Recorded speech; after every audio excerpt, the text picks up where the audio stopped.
Па с нощи имаме состанок до кај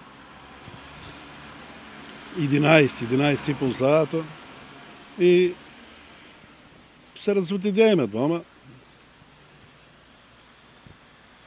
Си легнах јас.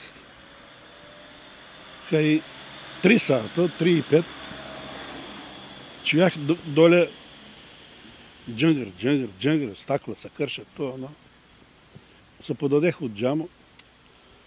Тоа едното почна да бега. Првото веќе беше избегано детето, второто едно високо, мислам дека тие податци ги има во полицијата. Тоа се вика некој Александар ли, не знам како се вика. И почна да вика по првото дете. Дени, он мисли дека јас трчам по него. А фактички јас стом говор на џамо. И оти исплашан, преплашан, избегава. Викнах на полиција, дојде полиција. Установи тука дека има крш. Замаа 2 камена само. Јас им кажах, замајте го и тоа шиишто. Со шиишто од кисела вода, тоа најверојатно, обична вода е. И со него се кршиле, оно било пуно вода. И има уште 2 камена внатре. Тие камена исто не и замаа. А шиишто може од него отисци да се видат, они замаја ни грапилјави камена, што тие камена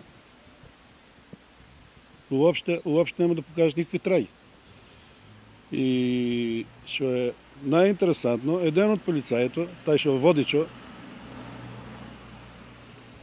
не излезе како што треба човек. Ми вика на мене, ој земи лична карта, а видек да земе, јас оште сум лив, потресен. Ој земи лична карта. Видех за мага личната карта, навика чети. Како да ја четам, кој да четам? Шо, с кои очи да четам? Не сум викам како тебе млад. И ништо. Шо се крши тука? Ја викам штабови. Уната си има состанок таја. Другата сала, викам, пред малку го демолираа за време Нова година. Сега викам, таа сала ја чини. Таа не е за состаноци. Добро. И сета работа таа биде.